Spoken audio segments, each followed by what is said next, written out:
Let us now go to diagnosis through the tongue. The topic is coating. The different signs observed in the tongue's coating result from stomach qi, on which all zang and fu organs rely. The changes in the tongue coating can thus reflect the health conditions of the viscera, whether syndromes of cold, heat, deficiency, or excess, as well as the nature of the pathogens and the depth of the pathological development in the body. White coating. This color usually manifests superficies and cold syndromes. White coating is seen in a variety of situations and therefore is not the sole criterion for diagnosis.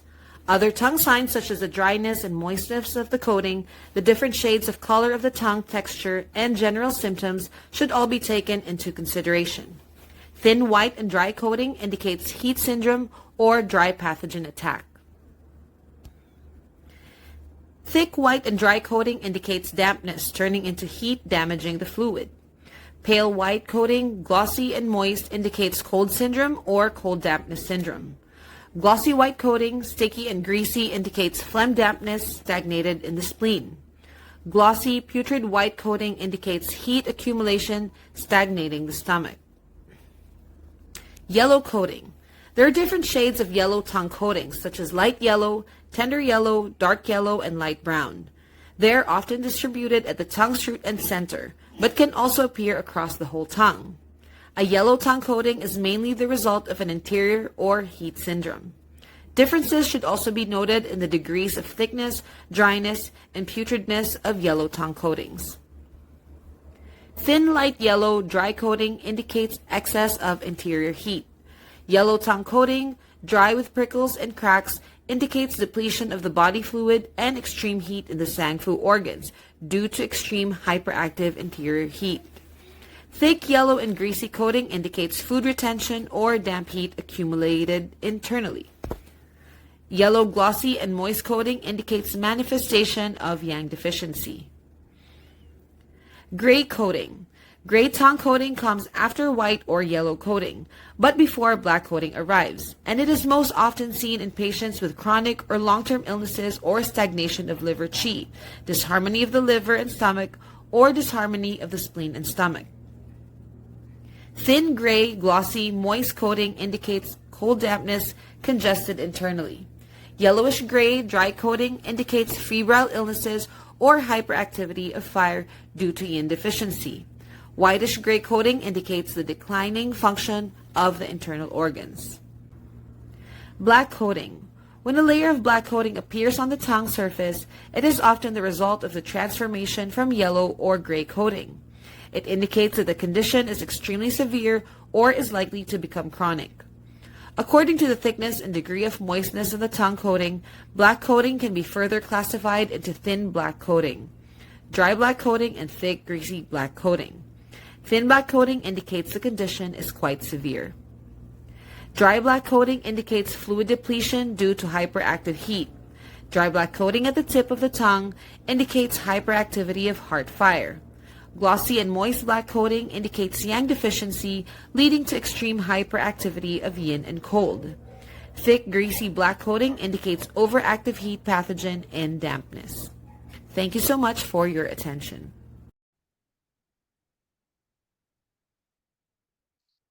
Now let's talk about interviewing, the headache.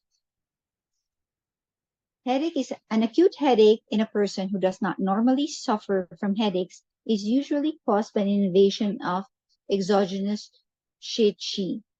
Wind cold can result in a tight or tense headache, wind heat in a throbbing headache, and wind dampness in a heavy headache. This is because cold is yin and has a contracting nature. Invasions of cold will often create a stagnation in the yang channels in the head. Heat has a yang expansive nature and will cause qi to ascend and expand outwards. This will result in a throbbing sensation. Dampness is very yin and gives an oppressive sensation by blocking and slowing the movement of qi. By asking about where in the head the pain is, you will be able to ascertain which channels are disrupted and possibly what the etiology of the headache may be. A unilateral headache will usually be due to an excess of qi or a stagnation of qi in the gallbladder channel. Typically, this is seen when there is ascending liver yang or liver fire. It can also be seen in liver wind patterns. A stagnation of qi and blood due to physical trauma can also manifest in unilateral headaches. Liver imbalances will often manifest with pain in the temples and pressure behind or in the eyes. A nagging pain behind the eyes is typical when there is a liver blood deficiency. A headache in the vertex of the head is usually a manifestation of a liver imbalance. This is because there is a branch of the liver channel that terminates in the acupuncture point DU20. However, this type of headache can also be due to qi and blood deficiency. From frontal headaches that are located in the forehead are often caused by stomach imbalances, which can both be shu and shi in nature. Phlegm and dampness are also typical causes. A headache in the occiput region is often seen when there's an acute invasion of wind cold. Chronic headaches in this region are sometimes seen when a kidney imbalance manifests in the urinary bladder channel. Chronic headaches in this region will typically be due to stagnation of qi and blood resulting from physical trauma. For example, whiplash injuries or due to stagnation of qi related to liver qi stagnation. Physical traumas can result in blood stagnating in the channel on the head. This will manifest with a headache that is localized in one or more fixed areas. The pain does not move and is sharp and stabbing. The trauma does not have to be recent. The blood stagnation can still manifest many years later. Dull or nagging headaches are usually seen in deficiency conditions. There will be a nagging tiredness in the head. This type of headache is worse when the person is weary and is more likely to occur later in the day or in the evening. In women, it may manifest during or after the menstrual bleeding. This type of headache arises because there's not enough qi or blood to nourish the brain. Shu headaches can be triggered by activity or exertion, but can be relieved with rest. A throbbing headache occurs when too much qi rises to the head. This will usually be ascending liver yang or liver fire. Phlegm dampness can influence in a number of ways. It can block the shen, as well as preventing pure yang qi from rising up to the head. When shen is blocked by phlegm dampness, the person will have difficulty thinking clearly. It will feel as if the head is full of cotton wool or that they're in a bell jar. Phlegm dampness is a shear condition. Example, there's an excess of qi in the head. This means that there can be a throbbing or thumping sensation in the head. Phlegm dampness is yin in nature, and the head can therefore feel very heavy. The person will also feel tired and exhausted, but the headache will often be aggravated by the person lying down. This is because dampness seeps down to the head when the person is lying horizontally. Thank you for your attention. Let's now proceed to pain discrimination. And let's talk about headache, chest pain, causal pain, and stomach pain. Let's start with headache discrimination, its characteristics, its patterns, and the proposed points. So, if the headache is recent, acute, and severe, this is an excess pattern. There is obstruction by 6 external pathogenic factors, phlegm turbidity, blood stasis, or ascending to block the clear orifices, that is the brain and the sense organs. The proposed points here are bladder 62, LI4, pericardium 6, the yang channels, and the Jingwell points. For chronic pain with slow evolution, its pattern is deficiency, and there is insufficiency of qi, blood, essence, and the vacuity of the brain orifices. The proposed points, the yin channels, or the yuan source points. If it's connected to the nape and back and the occipital region, this is the Tai-Yang channel headache. And the proposed points are bladder 60 and bladder 10. Pain at the sides and the temporal region, it's a Shaoyang channel headache.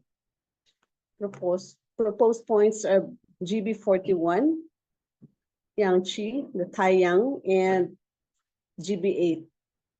At the frontal region and the forehead, this is a yang channel headache. So the proposed points here are LI4, stomach 41, and yin tongue.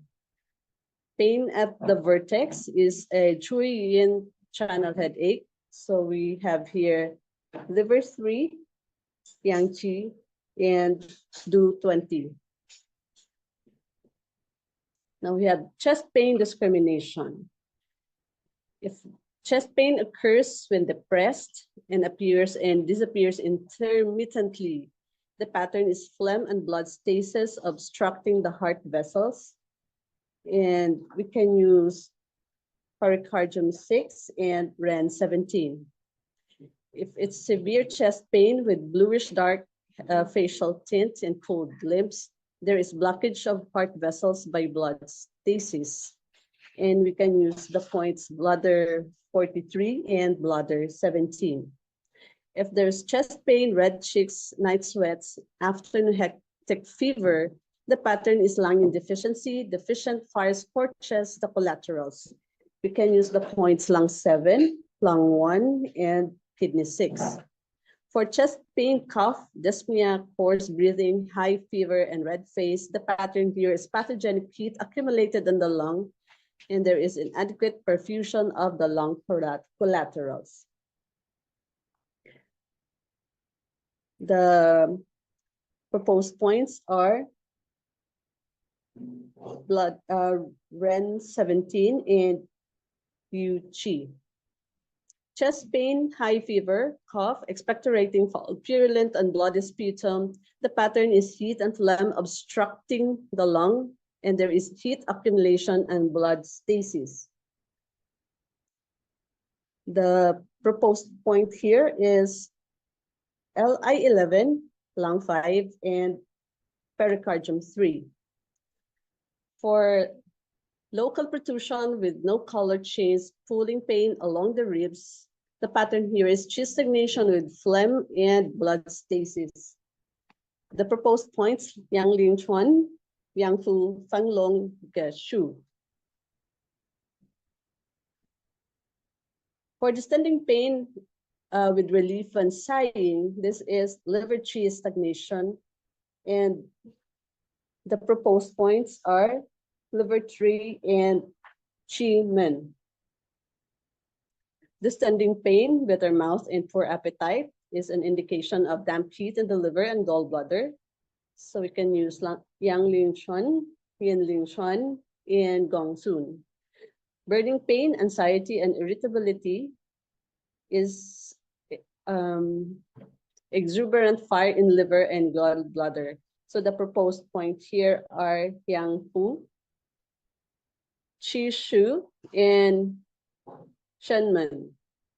So if the costal pain is dull, it's a hidden pain, coarse, and have coarse and dry eyes, it's liver yin deficiency. And the proposed points are liver 3, Chu, Guan, and Yin Ku.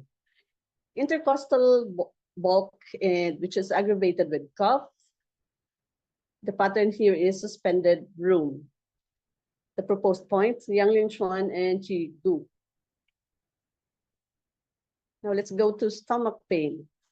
Stomach pain, which aggravates after meals, is an excess pattern. The proposed points are Neigon and Shang Shi. Decreased the stomach pain decreases after meals. It's a deficiency pattern, so we can use stomach 36 and Tai Bai. The stomach pain is abrupt, or there is pain on pressure, and on rebound, it's stomach perforation. So we can use Liang Chu and Liang Men. If the stomach pain is irregular, persistent, and there is evident weight loss, we consider stomach cancer. So we can use stomach 36, Zhongwan, and Gongsun. Thank you for your attention. We now go to differential diagnosis of dizziness and vertigo. Let's start with the Western differentiation. Viral labyrinthitis is viral infection of the inner ear characterized by sudden onset of spinning vertigo, nausea or sickness, and this may follow cold or flu. Next is benign paroxysmal positional vertigo, intense rotational momentary dizziness from blockage in the posterior semicircular canal, brought on by rapid head movement. Third is Meniere's disease, repetitive attacks of intense spinning vertigo with nausea from pressure in the inner ear. This can last up to 24 hours, changes in hearing and tenderness or pressure in one ear. Vertigo of vascular origin. Reduced blood supply leads to double vision, slurred speech, blurred vision, numbness in the face or limbs. In older people, this can indicate vascular disease. Post-traumatic vertigo follows head injury. Peripheral vestibular disorder, minor permanent symptoms or recurrent vertigo episodes, possibly triggered by head movements, tiredness, stress, menstrual periods, or viral infections. Central or neurological causes are triggered by strokes, inflammation, demyelinization, that is multiple sclerosis, or tumors and bony deformities of the back of head and upper spine. Other causes include motion sickness, anxiety, postural hypotension, hypertension, alcohol and other drugs, anemia, kidney disease, diabetes, and menopausal syndrome. Nystagmus occurs with any cause of true vertigo. Now we go to Chinese differentiation of dizziness and vertigo. Diagnostic questioning according to organ relationships. We have kidney liver, liver heart for the Shang cycle, kidney heart for the Ku cycle, stomach heart for the internal pathway. Diagnostic questioning according to 8 principles, primarily due to symptoms of excess or deficiency affecting the head. In excess patterns, there is too much pathogenic yang, with phlegm, stagnant qi in our blood, preventing normal flow of qi and blood. In deficient patterns, there is insufficient blood, qi, yang, or jing getting to the head. Types of dizziness, vertigo. If the dizziness is worse with stress, this is liver qi or yang stagnant, hyperactive, or turning to wind. Mild postural dizziness, qi and blood deficiency. Dizziness worse with sex, overexertion, and late nights is kidney deficiency. Severe vertigo with loss of balance is excess. Better with rest, deficiency. Severe phlegm dump, mild lightheadedness, deficiency. Sudden and severe, lasting minutes or hours, accompanied by nausea, vomiting, and tinnitus. Vertigo. Emotions associated with dizziness and vertigo are anger, frustration, resentment, prolonged emotional turmoil, stress. This may all lead to development of liver patterns.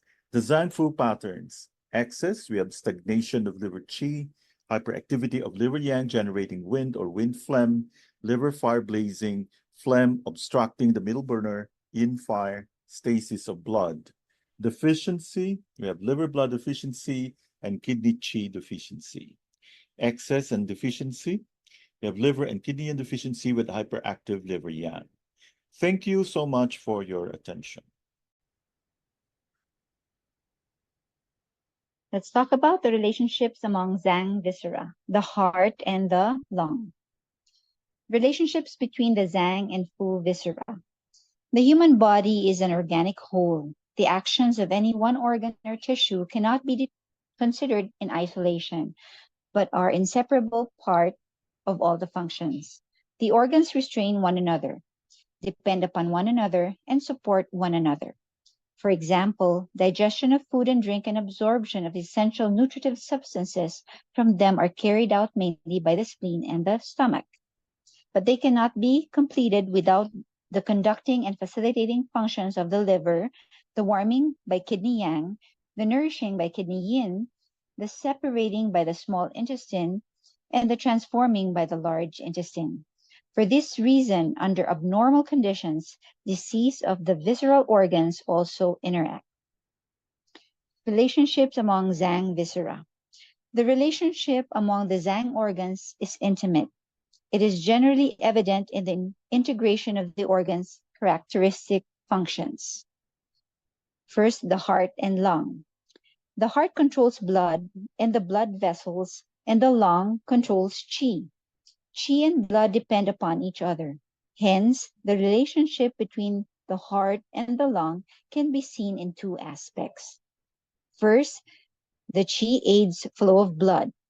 The heart controls blood vessels. The normal circulation of blood depends upon the motive power of qi, especially of thoracic qi. Thoracic qi is formed when clear qi inhaled by the lungs merges with essential nutritive substances extracted from food and drink and is stored inside the chest. Hence, there are the following sayings in Chinese medicine. Qi is the commander of blood. Blood flows when qi moves, and if qi becomes stagnant, blood gels. If the lung is diseased, then thoracic qi becomes deficient and loses its motive power. This can lead to stasis of blood, manifested by tightness in the chest, shortness of breath, palpitation of the heart, and cyanosis of the lips. Second, blood transports qi. Blood serves as the carrier for qi and the nutrients. The distribution of thoracic qi throughout the body depends upon blood for transportation. Hence, blood is the mother of qi, and when blood arrives, so does qi. If the heart is diseased, then the lung qi cannot be dispersed. This can lead to tightness in the chest, shortness of breath, coughing, and labored breathing. Pulmonary heart disease and pulmonary congestion due to cardiac failure in modern medicine are concrete examples of diseases of the heart and of the lung affecting each other. In this diagram, we see the relationship between the heart and the lung. The heart propelling the blood, the mother of qi, the commander of blood and qi. So the lung transports qi to distribution and is also the commander of blood. Thank you for your attention. Let's continue with diagnosis according to Zhang Fu organ patterns, and let's talk about urinary bladder damp cold. Urinary bladder damp cold will be either an acute condition or a chronic condition with acute episodes. It will typically alternate with or develop into urinary bladder damp qi. It is fundamental principle that pathogenic qi takes on the characteristic of its hosts. The human body is yang and hot in relation to the environment around it. Our body temperature is 37 degrees Celsius. This means that yin pathogenic qi will eventually turn into heat. This is the same dynamic that happens when a person falls into the sea in winter or into boiling water. Their body temperature will be influenced by their surroundings. Furthermore, the stagnation that damp cold creates will itself generate heat. Both dampness and cold will block the urinary bladder's qi mechanism. Now let's look into its etiology. Invasions of exogenous damp and or cold, and in excessive consumption of food and beverages or medicine that are energetically cold or damp, for example, dairy products, raw foods, salads, and ice cream. Factors that weaken the spleen or kidney yang can also be involved because kidney yang deficiency and spleen yang deficiency conditions can result in fluids not being optimally transformed and transported, giving rise to dampness. Kidney yang deficiency will also result in the body being more vulnerable to invasions of exogenous cold and damp. Key symptoms and signs. Difficult or painful urination, weak urinary flow, incomplete voiding of the urinary bladder, cloudy or oily urine, distension or tightness in the lower jaw, lumbar soreness, aversion to cold, pale tongue with thick, white, greasy coating on the root, a slippery pulse. The key symptoms here are cloudy or oily urine, distension in the lower jaw, difficult urination, white, greasy tongue coating. Treatment principle, we drain damp cold from the urinary bladder. For the acupuncture points, we can choose from Rheum 3, stomach 28, spleen 6, spleen 9, bladder 22, bladder 28, and bladder 32. We use the draining needle technique, and moxa is also recommended. For the further explanation on the choice of points, REN 3, stomach 28, bladder 28, and bladder 32 drain dampness from the urinary bladder. Spleen 6, spleen 9, and bladder 22 drain dampness from the urinary bladder. Here's a relevant advice. A person with urinary bladder damp cold should avoid food and beverages that can result in cold or dampness. They should avoid exposure to cold or damp environments and keep warm and dry, dressing appropriately for the weather. The person must be careful about what kinds of exercise and sports they practice. Swimming is not recommended, and they should definitely remove their swimming costume immediately upon getting out of the water. Likewise, jogging or cycling in the rain is problematic, as are sports where the person sweats whilst they are exposed to the cold. Urinary bladder damp cold can be caused by spleen yang deficiency, kidney yang deficiency, damp, and cold. And in turn, it can result to urinary bladder damp heat and kidney yang deficiency. To summarize, damp cold in the bladder has its etiology in excessive exposure to exterior dampness and cold. Its underlying or accompanying pathology, dampness and cold in the lower burner, kidney yang deficiency. The signs and symptoms, frequent and urgent urination, difficult urination, sensation of heaviness in the hypogastrium and urethra, pale and turbid urine. The pulse is slippery, slow, and the left ear position may have a wiry quality. The tongue is white with sticky coating on the root. The treatment principle, we disinhibit damp and dissipate cold in the lower burner. For the acupuncture treatment, spleen 9 for dampness in the lower burner, bladder 22 to open the lower water passages, stomach 28 to resolve dampness in the lower burner, bladder 28 for dampness in the bladder, spleen 6 for dampness in the lower burner, REN 3 to resolve dampness in the bladder, REN 9 to resolve dampness in the lower burner. We needle with drainage. Thank you for your attention. Let us now go to etiology in Chinese medicine. The topic is 5 endogenous pathogenic evils. In CM, the 6 climatic pathogenic factors, wind, cold, heat, dampness, dryness, and fire, are external disease-causing agents. Clinically, there are some conditions that have similar features to those caused by these exogenous agents but are caused by endogenous factors arising out of imbalance of yin-yang or qi blood, disturbance of the body fluids, or dysfunction of the zangfu organs. To distinguish these factors from the climatic pathogenic evils, CM terms the endogenous wind, endogenous cold, endogenous dampness, endogenous dryness, and endogenous fire. Endogenous wind. The Guide to Clinical Practice states endogenous wind is the abnormal movement of the body's yang qi. It is a condition of liver yang being overactive and moving upward adversely. Hence, it is also known as internally steering liver wind. It arises when yang is exuberant or when deficient yin is unable to restrain yang. The main symptoms are sudden shakes, dizziness or vertigo, spasms or tremors, or convulsion. There are 4 main types of endogenous wind. 1 is liver yang transforming into wind.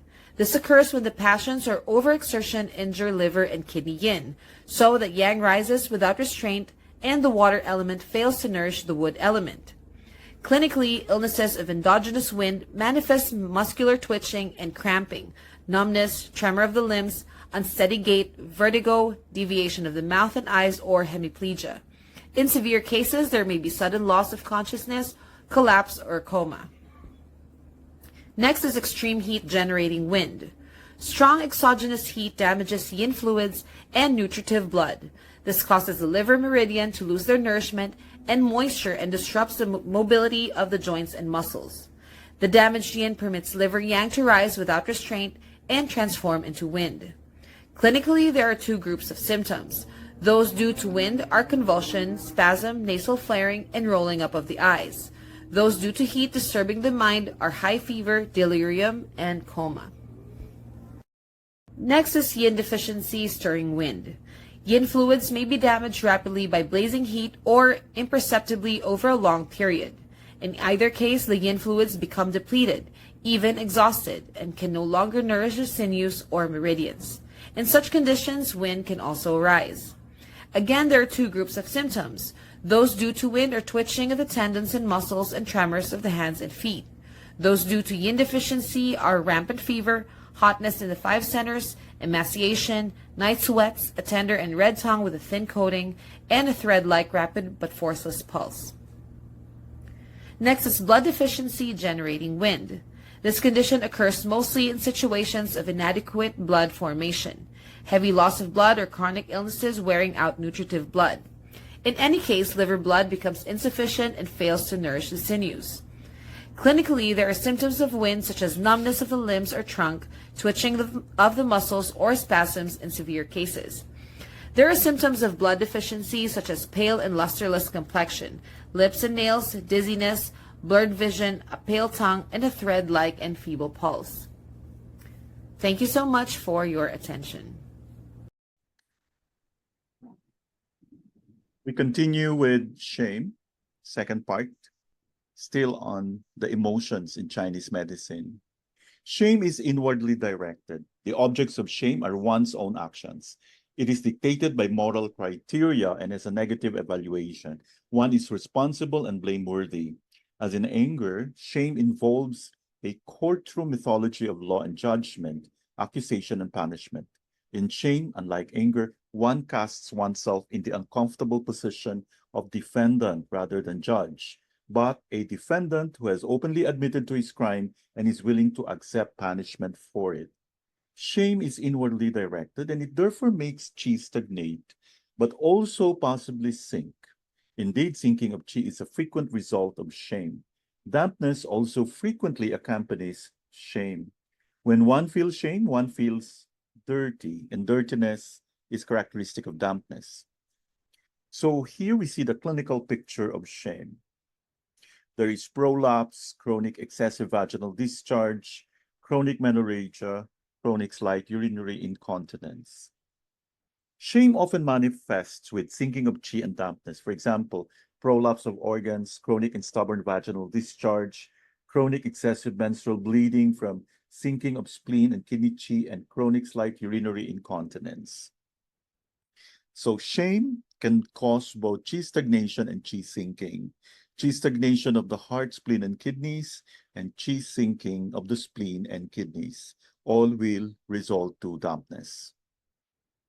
In summary, shame is a common emotion in Western patients. It may be caused by a feeling of shame about one's behavior, but more commonly, it is an inborn feeling of shame due to one's upbringing. Shame is overwhelming and is self-demeaning, extremely defensive and impotent. Shame is related more to one's place in society, what people think of us, the feeling that one has to hide because one has done something wrong, something that society frowns on, something dirty. By contrast, in such situations, we would feel guilty even if nobody sees us doing something wrong. With guilt, we hear a voice condemning us. With shame, we see people condemning us. Shame is inwardly directed, and it therefore makes chi stagnate, but also possibly sink. Indeed, sinking of chi is a frequent result of shame. Dampness also frequently accompanies shame. When one feels shame, one feels dirty, and dirtiness is characteristic of dampness. Thank you for your attention.